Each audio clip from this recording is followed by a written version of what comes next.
Eh, akhir kuliah itu saya pernah gila. Nah ini saya belum pernah ceritakan di podcast manapun, belum pernah saya ceritakan dimanapun. Tapi enggak apa-apa ya diceritakan. Nah, Enggak apa-apa kan? nggak apa-apa lah di sini.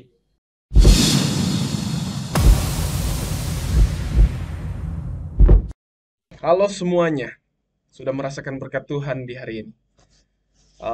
Sepertinya sudah lama saya tidak membuat video bersama orang lain, dan saat ini saya coba membuat satu segmen di mana saudara yang saya undang, atau teman yang saya undang, akan membagikan pengalaman indah dalam beragama, terlebih khusus dalam kebenaran yang dia yakini, berbagi iman yang dia yakini. Dan bersama saya pada saat ini sudah ada Guru Gembul. Nggak apa-apa ya Guru, saya panggil Guru. Guru aja ya. Tapi Gembul aja nggak apa-apa. kenapa Guru Gembul? Ya dulu waktu saya main PS itu bikin nama di avatarnya itu Gembul. Oh Gembul, luar biasa. Gembul itu kan banyak makan. Gembul banyak makan. Oh kelihatan ya. Ya percaya kan? Percaya kan? Percaya kita percaya aja ya. Jadi mungkin guru yang sudah lebih terkenal dari saya secara pribadi hanya dikenal dalam kalangan saya.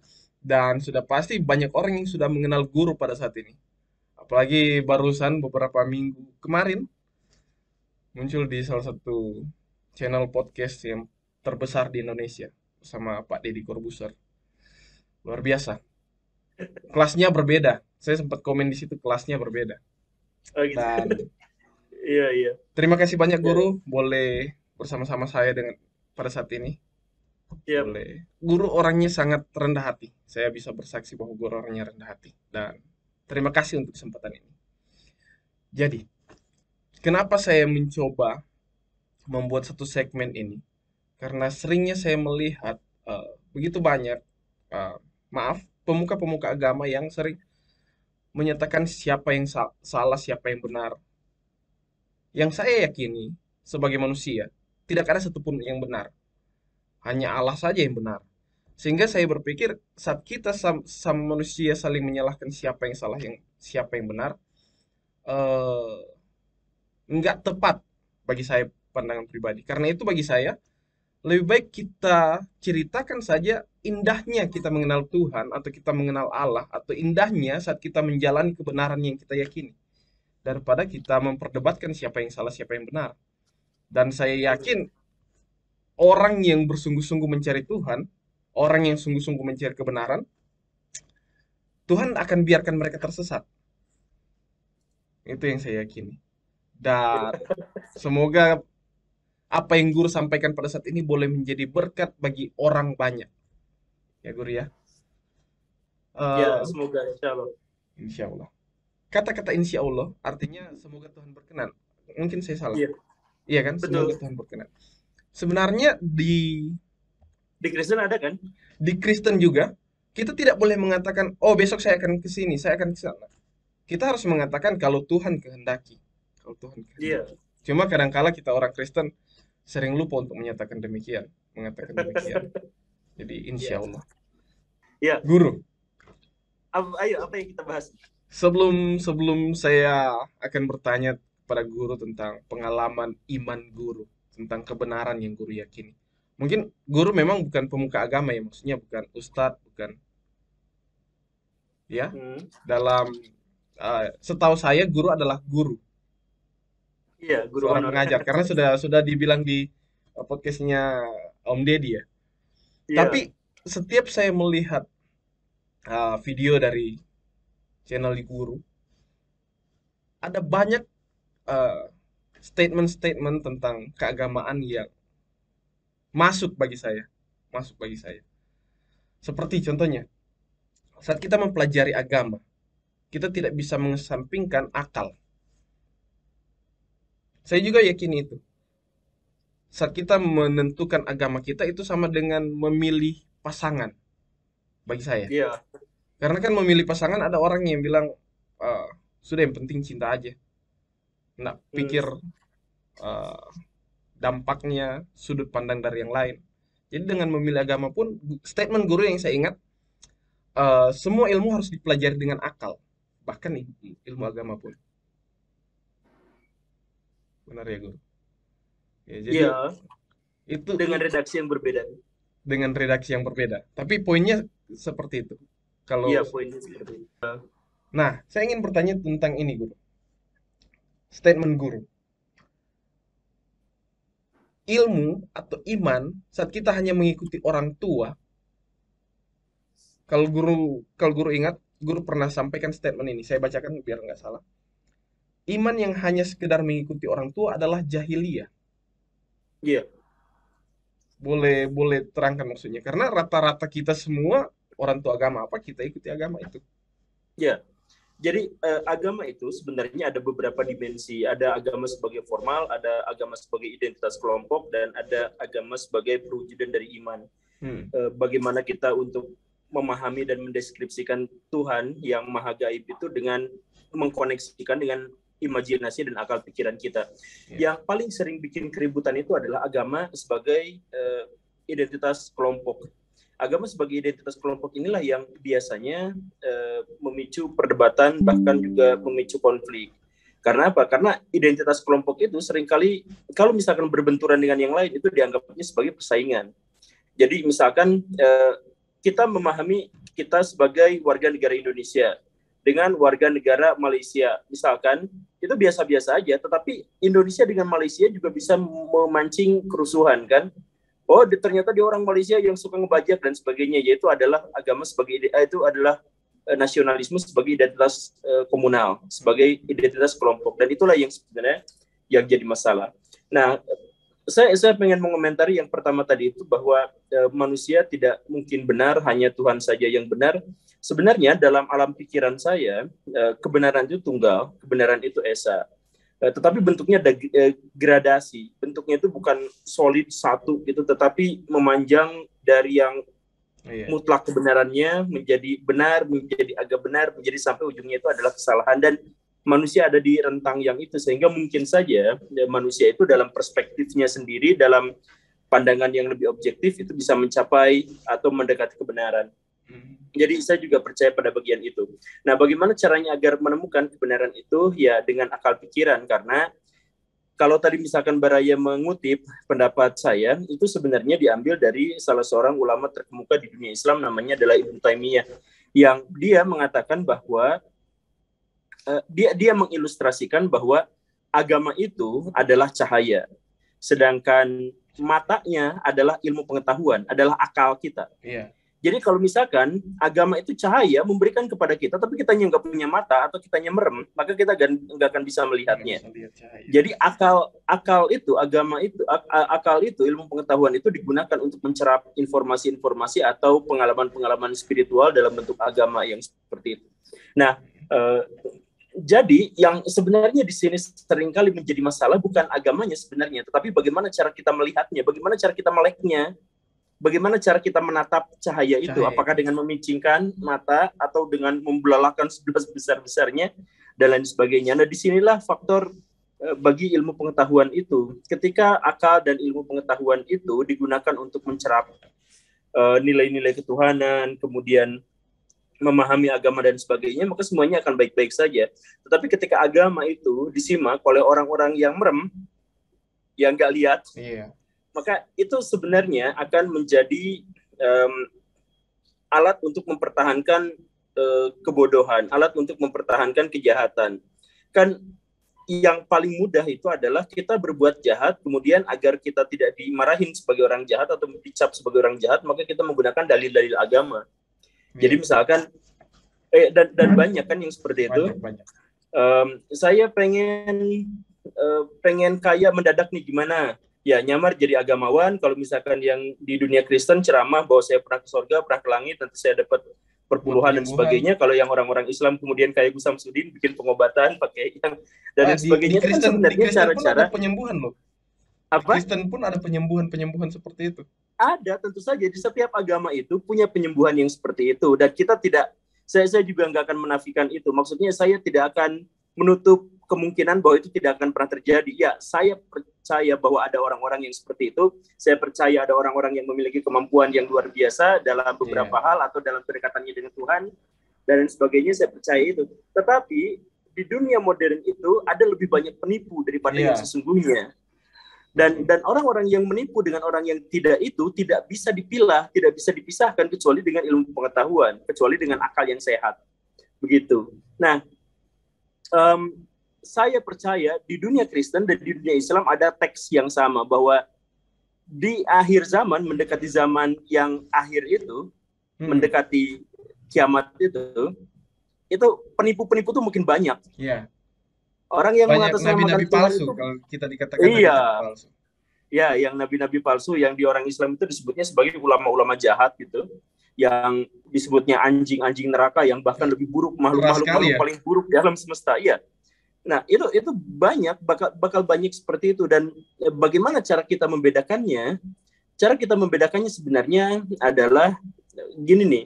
Kalau agamawan yang asli itu, ya pernah saya sampaikan juga di podcastnya Pak Deddy, agamawan yang sesungguhnya itu adalah dia membuktikan, dia tidak menyatakan bahwa dirinya adalah agamawan, dia tidak menyatakan bahwa dirinya pembawa kebenaran, tapi dia secara konsisten melakukan sesuatu yang baik terus-terusan dengan atau tanpa dilihat oleh orang lain, dia memberikan kemanfaatan kepada orang lain dengan atau tanpa disimak oleh orang lain, terus seperti itu, maka orang itulah yang layak dikatakan sebagai agamawan.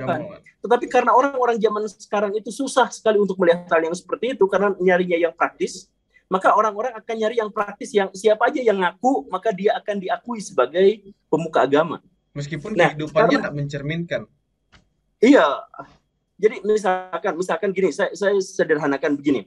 Di dalam Al-Quran, maaf ya, di dalam hadis itu, hadis riwayat Tirmizi, Nabi Muhammad itu berkata bahwa bukan orang Islam siapapun yang suka mencela dan berkata kasar. Bukan orang Islam siapapun yang mencela dan berkata kasar. Itu sebenarnya bukan orang Islam itu bisa diartikan banyak, bisa diartikan Islamnya tidak sempurna dan sebagainya, tapi intinya adalah orang itu sebenarnya tidak memiliki nilai apapun dalam agama Islam. Siapapun yang suka mencela dan berkata kasar. Nah, ada banyak agamawan yang ngomongnya kasar dianggap jadi agamawan. Akhirnya, ya kalau misalkan kata Nabi yang seperti itu saja dianggap belum tentu Islam, dikatakan belum tentu Islam yang kayak gitu. Lah ini malah diangkat jadi agamawan. Nah, saya tertarik guru, sorry saya potong. Soal itu di pendapat saya, Allah adalah kasih. Alkitab menyatakan itu, Allah adalah kasih, sehingga siapa yang menyembah dia harus menyatakan kasih dalam pandangan saya. Sehingga kalaupun dia seorang agamawan, tentu dia harus menyatakan kasih. Makanya saya sangat setuju dengan pendapat guru. Itulah seorang agamawan seharusnya mempraktekkan siapa Allah yang dia sembahkan.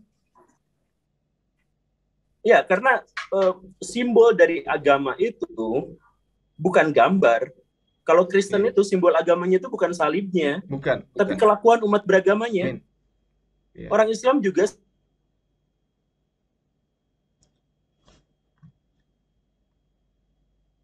akan pada. Sorry, agak terputus kayaknya guru. Menghina, menistakan ajaran agamanya sendiri. Begitupun dengan semua ajaran agama kan seperti itu. Jadi simbol dari agama itu bukan yang bisa kita tulis gitu, digambarin gitu, yang seperti itu bukan, tapi perilaku kita, perbuatan kita, sikap kita. Jadi sebenarnya dan di Indonesia itu banyak sekali hal-hal yang pada akhirnya menjadikan agama ini menjadi sesuatu yang benar-benar rancu, gitu, benar-benar rusak. Gitu. Akhirnya humanisme muncul. Ya, temannya saya kemarin itu punya anak kan. Dia mau nyekolahin anaknya di sekolah Islam yang bagus tuh. Tapi pas disekolahin di sekolah anaknya yang Islam itu, ternyata di situ sama gurunya diajak nonton film Perang Ambon yang bunuh-bunuhan itu orang Kristen sama orang Islam. Waduh, iya, disuruh nonton yang kayak gitu. Padahal itu kan adegan yang sadis sekali, itu kan. Ya, kepala diangkat makanya. Ya. Leher-leher. Nah, akhirnya apa? Akhirnya langsung itu si teman saya itu keluarin aja anaknya dari sekolah yang semacam itu. Sekolah macam apa itu? Ya udah dimasukin ke sekolah Kristen. yang katanya lebih ini gimana gitu. Pas dimasukin ke sekolah Kristen, seminggu 2 minggu, guru agamanya ngajarin, itu jangan kayak orang Islam ya, sedikit-sedikit ngebunuh orang-orang kafir. Iya, jadi Sama dia aja berarti. tuh, jadi akhirnya si teman saya itu mau masukin ke sekolah Islam kayak gini, mau masukin ke sekolah Kristen kayak gitu, dimasukin ke negeri juga malah gak berkembang dan sebagainya. Akhirnya dia bingung sendiri, dia mau mutusin pindah ke New Zealand gitu apa, tapi malah ongkosnya habis gitu. Tapi ya, kita tuh sebenarnya adalah masyarakat yang beragama, dan peradaban-peradaban besar di dunia itu memang dibesarkannya oleh agama. Tapi sekarang kita malah menggunakan agama itu sebagai alat untuk merusak peradaban. Kacau kan? Keadaan dunia sekarang, apalagi banyak memanfaatkan agama untuk kepentingan-kepentingan pribadi. Nah, Guru, soal yang tadi, banyak orang tua, statement Guru, saat kita mengikuti iman orang tua adalah jahiliyah. Oh iya, Benar? Nah, iya. tapi banyak orang tua juga yang melarang anak untuk berpindah agama. Bagaimana pendapat Guru soal itu? Jadi sebenarnya begini, di dalam Al-Quran itu banyak sekali ayat, mungkin seratusan lebih lah. Di dalam Al-Quran itu banyak ayat yang mendorong setiap orang itu untuk berpikir dan melakukan pembuktian. Jadi kalau misalkan ngikut pada satu pernyataan, kemudian pernyataan itu sepihak dan sebagainya, diikutin itu orang fasik misalkan.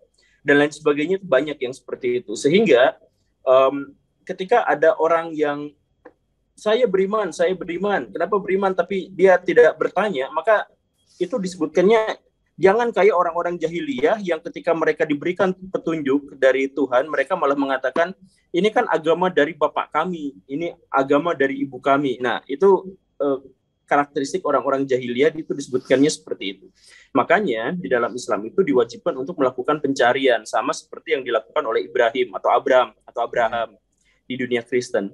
Jadi dalam dunia Islam itu, Abraham itu diceritakan sebagai filosof teosofis gitu. Jadi beliau itu kan digambarkan dalam versi Islam itu, ayahnya itu pembuat patung, pembuat berhala itu. Ya. Kemudian Ibrahim itu bertanya-tanya, kan yang buat papa saya juga yang nyembah itu. Gimana ini nggak masuk akal? Maka dia pikirin, kemudian dia melihat ke alam semesta, dia lepas gitu. Kemudian dia lihat bintang-bintang yang sangat indah. Pasti bintang itu satu di antaranya adalah Tuhan. Karena dia itu luar biasa indah. Tapi pas keesokan harinya lihat bulan lebih gede. Kayaknya itu yang Tuhan. Pas pagi harinya ada matahari. Oh, matahari bahkan jauh lebih besar. Mungkin matahari itu adalah Tuhan. Tapi kemudian dipikir-pikir sama Ibrahim itu, kalau saya mengatakan bahwa bulan adalah Tuhan gara-gara menemukan dia lebih besar daripada bintang, dan saya menemukan matahari lebih besar sehingga disebut sebagai Tuhan, maka mungkin saja saya akan menemukan sesuatu yang lebih besar dan kemudian saya sebut juga sebagai Tuhan. Nah, daripada seperti itu, pada akhirnya mendapatkanlah pencerahan bahwa Tuhan adalah yang menciptakan segala sesuatu, termasuk bulan, bintang, matahari, dan sebagainya. Jadi dimulai dari sini, itu adalah dimulai dari falsafah, dari pemikiran, gagasan yang disebut dalam dunia Islam itu sebagai hikmah. Jadi ketika kita misalkan mau beragama, kita pertanyakan dulu kenapa harus seperti itu. Kita pikirkan misalkan Tuhan yang seperti apa. Kan pada akhirnya kita menemukan sebuah gagasan bahwa Tuhan itu ada, tetapi yang kita pikirkan itu adalah konsepsi-konsepsi tentang Tuhan. Jadi ada manusia. Iya, ada Tuhan yang benar-benar Tuhan, tapi Tuhan yang dimaksud itu tidak terjangkau, sehingga kita hanya memahamkan diri kita, pikiran kita mencukupkan pada definisi dan konsep kita yang kita buatkan untuk Tuhan. Padahal Tuhan itu adalah yang membuat kita bisa berpikir seperti itu. Kan begitu pada akhirnya. Ya, makanya di dunia Islam itu ya, setiap orang itu justru harus berpikir keras tentang apa yang menjadi agamanya, apa yang menjadi kepercayaannya, semuanya. Begitu. Saya pernah buat video tentang Deddy Corbuzier pindah agama.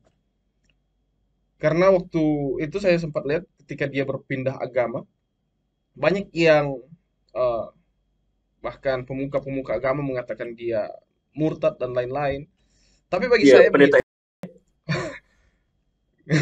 saya tidak berani sebut nama sih. Oh, nggak boleh disebut ya, maaf, maaf. Nggak apa-apa, nggak apa-apa. Jadi bagi saya sebenarnya seseorang itu saat dia berpindah agama karena pencariannya, karena saat dia belajar dan dia menemukan, oh ini yang akan saya yakini. Ini kan nggak masalah, karena dia mencari. Itu yang saya pikirkan tadi, Tuhan tidak mungkin biarkan umatnya tersesat. Ketika dia dengan sungguh-sungguh mencari Tuhan, mencari kebenaran dan dia dapatkan, dan dia tentukan imannya di situ, silakan. Yang jadi masalah bagi saya kalau misalnya Deddy Corbuzier pindah agama gara-gara istri, berarti dia kan tidak belajar. Tapi kita tidak Iya, tahu konsepnya, kita tidak tahu pemahamannya. Dia juga kan banyak iya, belajar, dia banyak belajar ke Gus Miftah. Jadi saat dia berpindah agama karena betul-betul dia bertanya tentang kebenaran itu, betul-betul dia mencari tentang kebenaran itu, Tuhan akan pimpin dia dan Tuhan akan biarkan dia tersesat.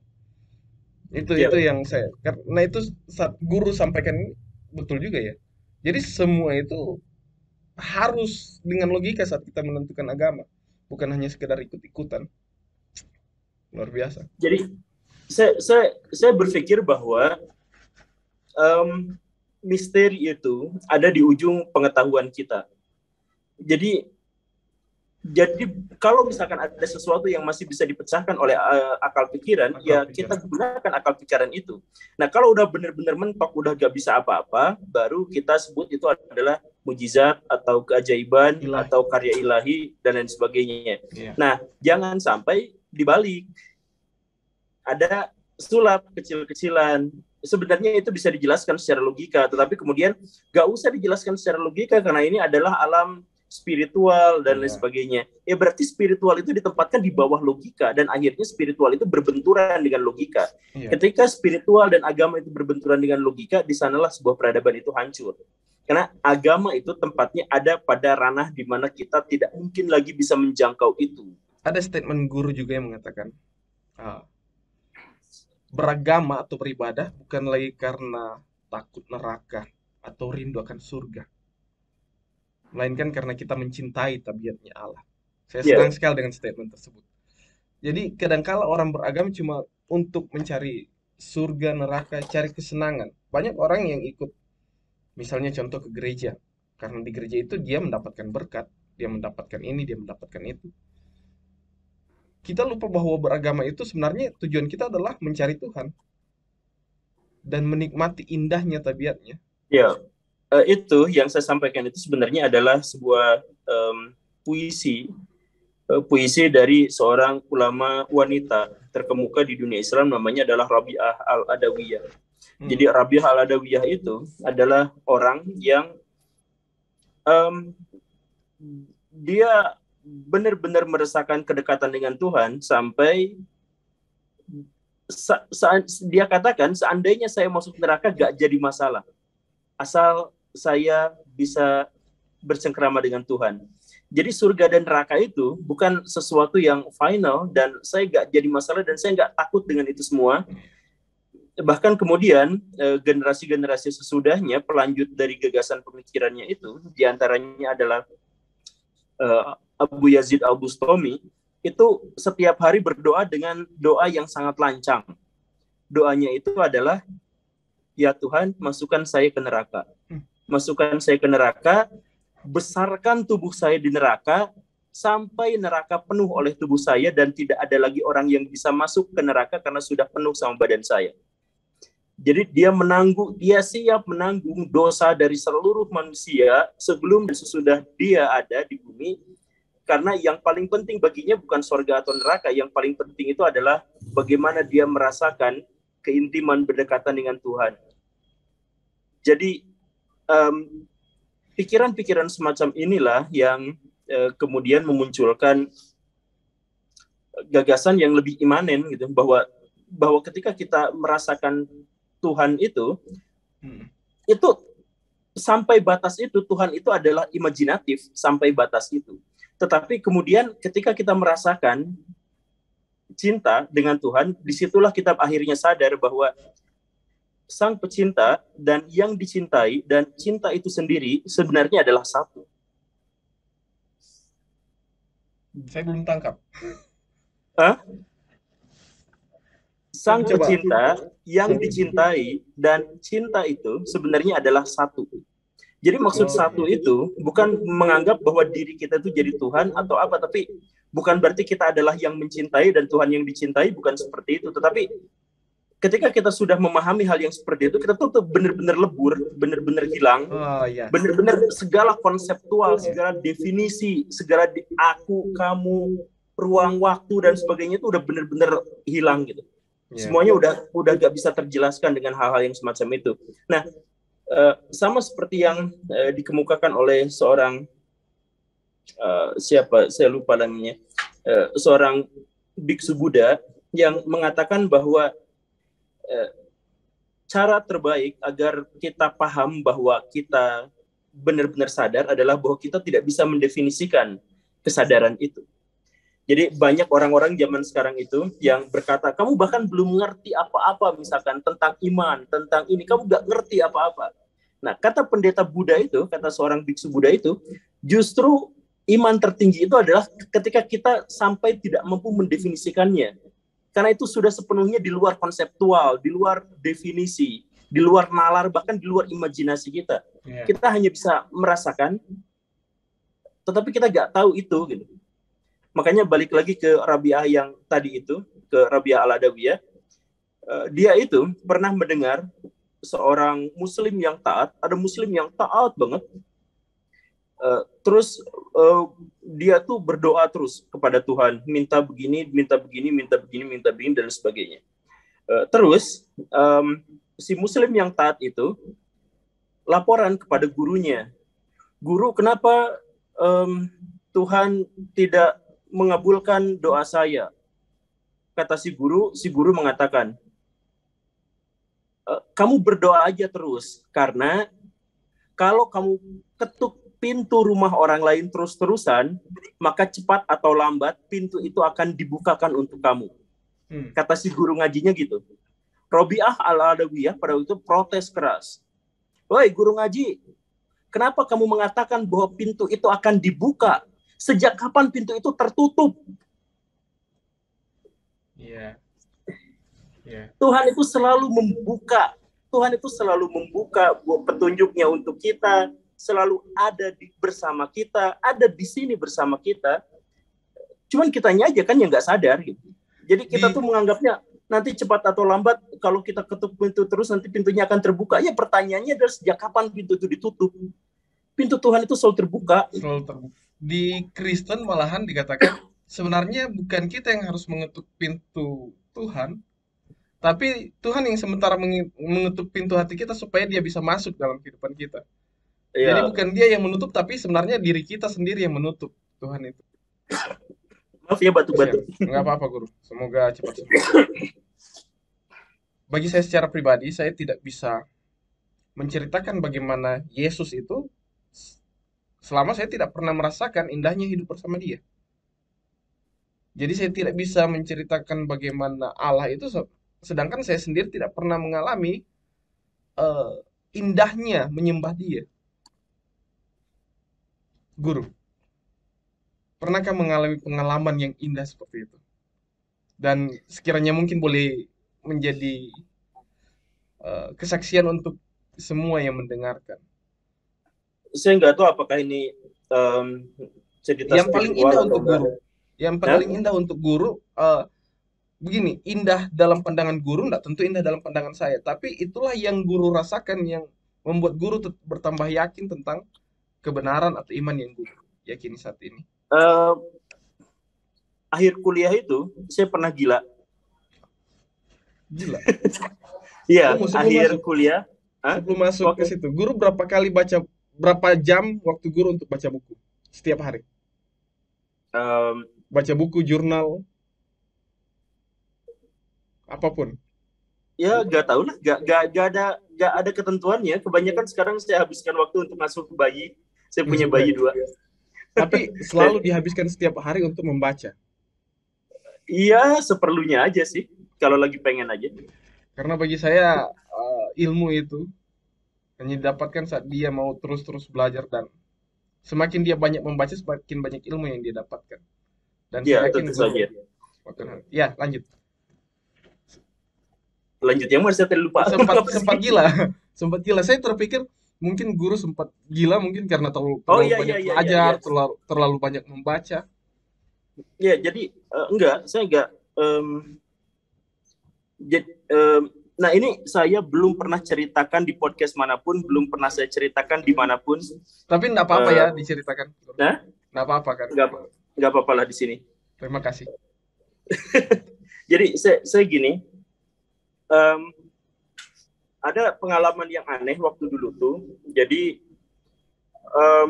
saya pernah mimpi bahwa saya naik motor ke satu kota, Subang, saya sebut kotanya Subang. Saya naik motor ke Subang, kemudian melewati Kalijati. Dalam mimpi saya itu, kemudian saya jatuh motornya, dan di belakang saya ada truk gede ngelindes saya. Saya mati di situ. Itu mimpi saya tuh gitu. Besoknya mimpinya terulang, lebih detail. Terus selama 1 bulan, mimpi itu menjadi semakin detail. Tidak setiap malam, tapi setiap kali bermimpi itu menjadi semakin detail. Maksudnya, pada akhirnya saya melihat jam berapa itu kejadian, pada mimpi berikutnya lebih lagi, dan sebagainya. Sampai akhirnya saya tahu bahwa kematian saya dalam mimpi itu terjadi 4 Februari di depan sebuah kios yang di depannya ada sebuah spanduk Asia warna hijau. Jelas Asia dulu sekali di masih ada ya. mimpinya ya. Jelas sekali itu, jadi mimpinya jelas. Dan pada waktu itu saya berpikir itu jadi bahkan saya di dalam mimpi itu bagaimana jalan bergelombangnya, saya tahu diperlihatkan jalan bergelombang yang membuat saya oleng itu diperlihatkan. Setelah Kalijati, saya ingat betul, setelah jalan Kalijati di Subang itu, kemudian lurus, nanti di situ ada belokan, nah di situ ada warungnya yang warna hijau dan sebagainya, saya di situ. Saya tahu persis. Dan akhirnya tanggal 4 Februari itu pun tiba, dan saya putuskan ya saya jemput saja itu. Kalau itu memang beneran takdir, saya nggak bisa menghindar, jadi saya Siap ikutin guru waktu saja. itu. Ya, saya berangkat ke Subang tanpa acara apapun, tanpa ada apapun, ya menyemput itu saja. Saya naik motor yang sama seperti yang di dalam mimpi, dan saya pakai jaket yang persis sama seperti yang ada dalam mimpi, kemudian saya berangkat, dan sepanjang jalan kok mirip banget sama yang di dalam mimpi. Dan ketika sampai di jalan Kalijati itu, saya melihat truknya itu, truk yang mau ngelindas saya, sama persis, gedenya apanya, ya ampun, ini sama persis.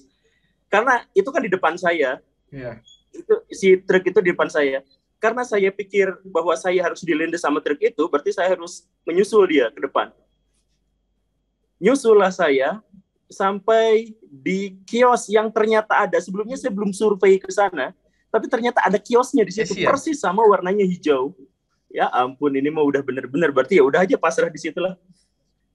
Jalan di situ, ada gelombang jalannya. Saya nunggu-nunggu, gak terjadi apa-apa. Saya nunggu, gak terjadi apa-apa. Ternyata saya nggak kelindes, itu berarti mimpinya hoax itu. Tapi bisa loh sama seperti itu, sama persis. Persis, semuanya persis. Saya berangkat jam 9 pagi itu persis sama.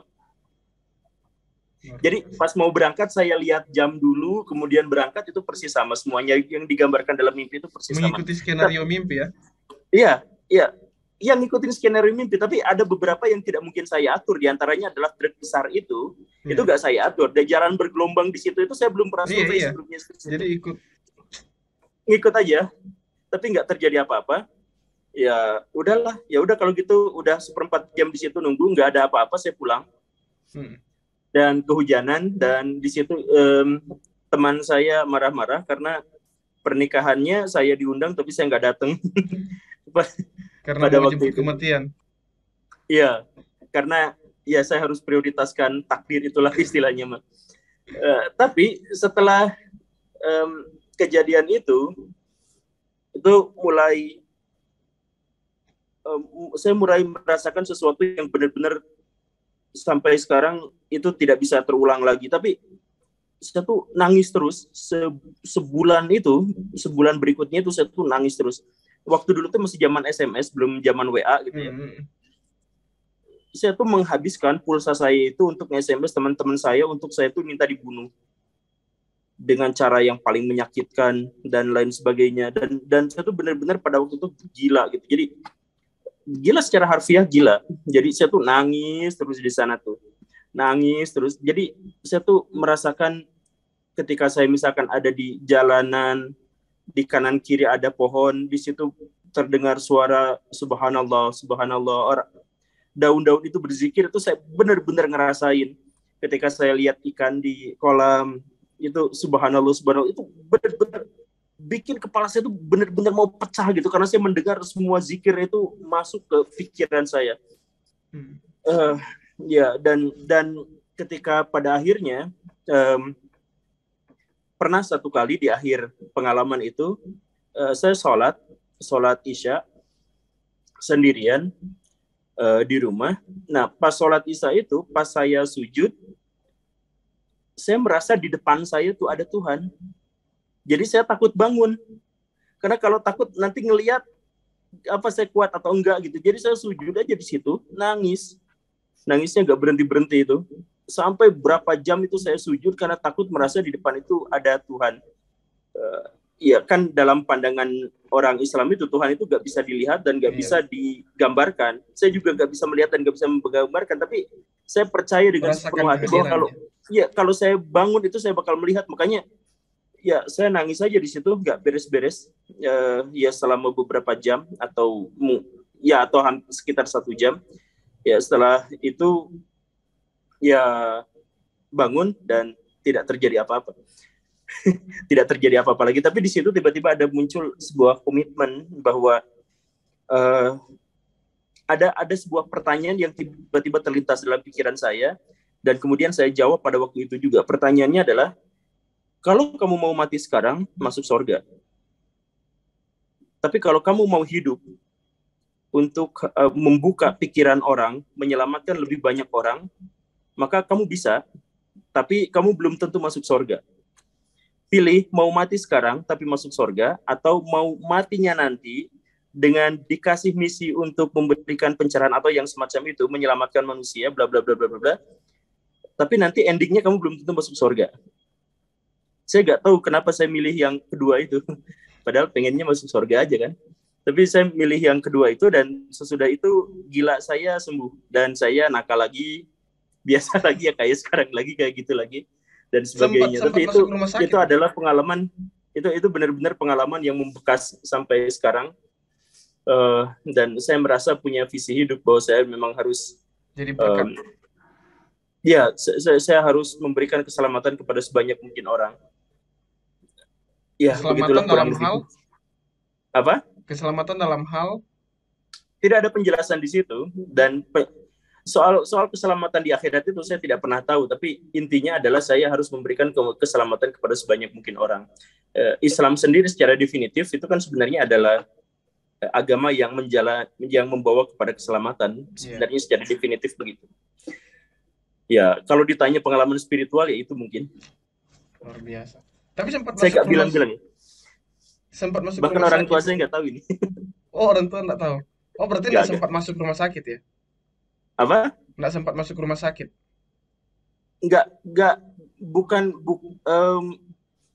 Jadi saya tuh pada waktu itu nangis terus, dan orang tua saya tahu kalau soal bagian nangisnya itu, bagian terharunya apa, itu tahu. Tetapi karena saya ngobrol masih nyambung apa gitu, cuman setiap saya ngobrol tuh jadi nangis gitu.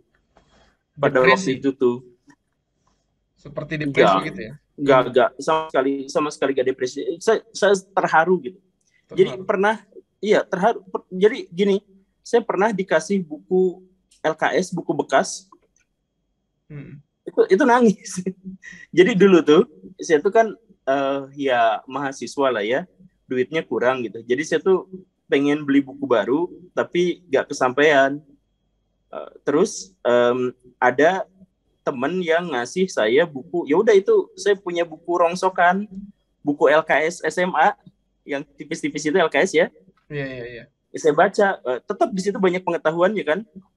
Ya udah saya minta dikasih, itu saya langsung nangis, itu saya bersyukur luar biasa. Jadi saya pada waktu itu benar-benar sensitif sehingga merasakan sesuatu yang remeh-temeh pun itu benar-benar membuat saya kebahagiaannya itu puncak gitu. Eh, Saking nggak ada gejala bipolar seperti itu? nggak nggak Bukan ya? nggak ada itu. Dan itu memang hanya sekitar 2 bulanan, 2 bulanan. dua bulanan itu, dan sesudah itu ya nakal lagi. Luar biasa. Jadi dari situ guru berkomitmen untuk jadi berkat, membawa keselamatan. Ya sebenarnya komitmennya itu dari SMA sih, dari dulu. Jadi saya berusaha untuk komitmennya itu dari SMA. Cuman pas kuliah itulah saya ngalamin pengalaman yang aneh itu. Oh. Tapi guru sempat, kenapa kenapa ingin mati sebelumnya? Minta Enggak, saya teman-teman, nggak pengen mati. minta teman-teman untuk bunuh saya secara sadis Ya itu karena gangguan-gangguan itu. karena saya pengen ketemu Tuhan. Oh, karena Itu sebelumnya itu sudah mau menerima takdir tapi nggak jadi. ya itu benar-benar. Jadi itu saya tuh paling bahagianya tuh benar-benar di situ. 2 bulan itu tuh saya merasakan paling bahagia. Ya itu bahkan hal paling remeh-temeh pun itu benar-benar bikin saya tuh euforia gitu. Iya, iya, iya. Ya, Luar biasa. dikasih duit 1.000 nangis gitu, gara-gara terharu banget gitu. Luar biasa. Iya, Jadi bagi guru itu pengalaman yang paling indah bersama-sama dengan Tuhan. iya, iya. Guru, Saya juga nggak tahu apakah itu pada waktu itu saya memang lagi kelainan atau apa gitu ya, atau itu cuma fantasi ah, belaka gitu, kita atau sendiri kan, false memory apa. Saya juga, hah? bagi kita kita sendiri yang tahu, orang lain mau menilai apapun ya terserah mereka, tapi itu Iya, pengalaman kita secara pribadi kan. iya. Guru, mungkin hal terakhir yang saya ingin bahas bagi guru, apa itu kebenaran? Kebenaran yang guru yakini, bukan dalam catatan kitab suci, Quran, tapi yang bagi guru sendiri apa yang guru yakini tentang kebenaran itu. Yang sekarang guru imani. Nggak apa-apa ya saya tanya seperti ini. Iya, nggak apa-apa lah. Ya, Tapi kalau misalkan pertanyaannya seperti ini, sebenarnya ini adalah kebenaran dalam sudut filosofis kan? iya. Iya, jadi Dalam apa yang pandangan dimaksud? guru secara pribadi yang guru yakini, yang guru imani sampai saat ini. Benar itu kan ada dua.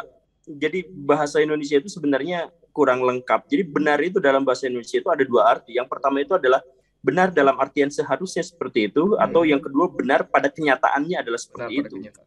Jadi kalau misalkan di pinggir jalan itu ada pengemis, maka saya katakan bahwa dia benar karena pada realitasnya seperti itu, tapi dia salah karena seharusnya dia tidak boleh ada di situ. Iya.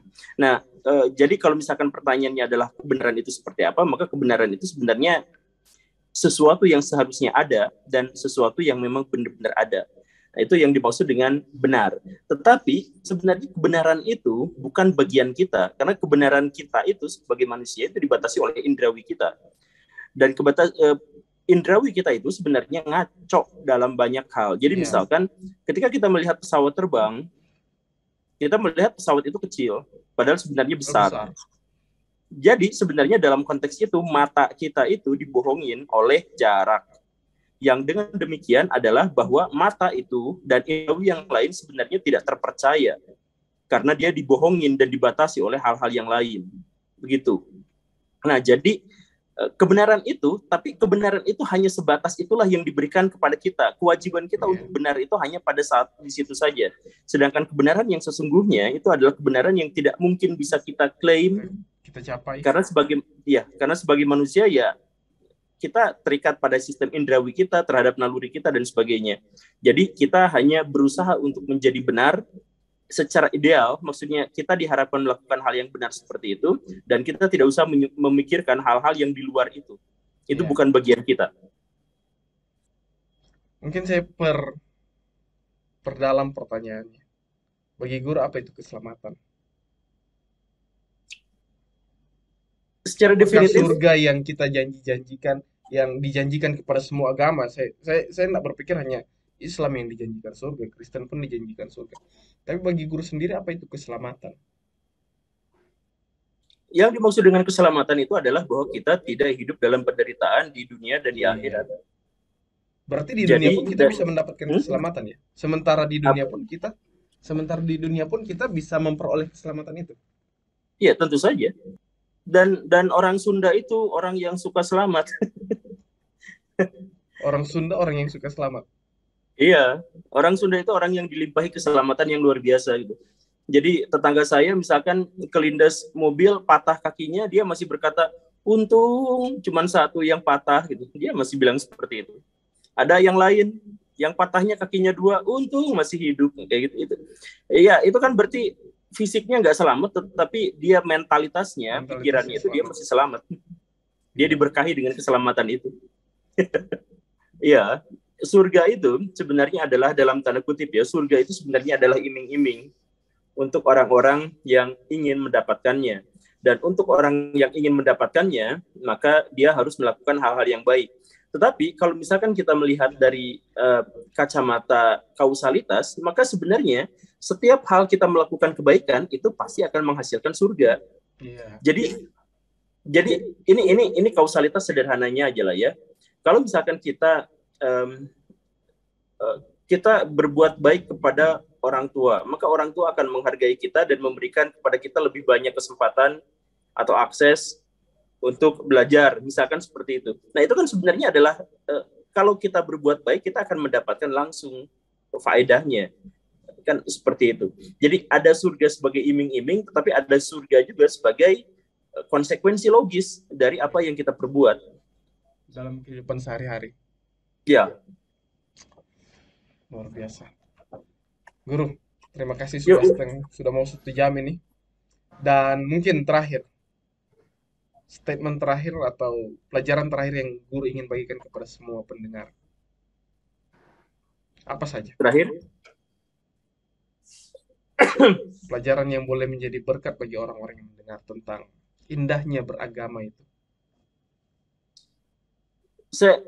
kalau misalkan orang ini pernyataan terakhir saya ya. Kalau misalkan seseorang mau beragama, abaikan dulu pernyataan-pernyataan definitif tentang begini dan begitu, tentang baik dan buruk, tentang jahat dan sebagainya. Hal-hal yang definitif yang seperti itu, yang mengundang perdebatan, yang mengundang masalah-masalah falsafah dan sebagainya, kemudian dijadikan bentrok dan sebagainya, itu abaikan dulu. Karena yang paling penting itu sebenarnya adalah secara naluriah, secara nuraniah, kita itu sebenarnya mengenali mana yang benar dan mana yang salah. Kita benar-benar memahami itu.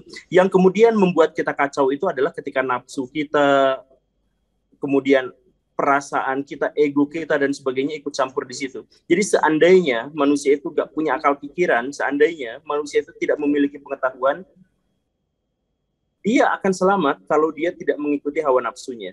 Dia akan tetap ada dalam jalan kebenaran selama dia tidak dimakan oleh egonya sendiri. Jadi dalam beragama, yang paling penting fokusnya itu adalah bukan mencari definisi, penjelasan ilmiah, dan lain sebagainya. Yang paling penting itu adalah ketika hati dan pikiran kita bisa merasakan sendiri secara empiris tentang apa itu kebenaran. Luar biasa. Kalau dalam istilah Kristen itu mati diri. Terima kasih guru. Siap. Saya banyak dapat pelajaran dalam pembicaraan pada saat ini dan saya yakin banyak orang juga di luar sana yang akan mendapatkan pelajaran yang berharga.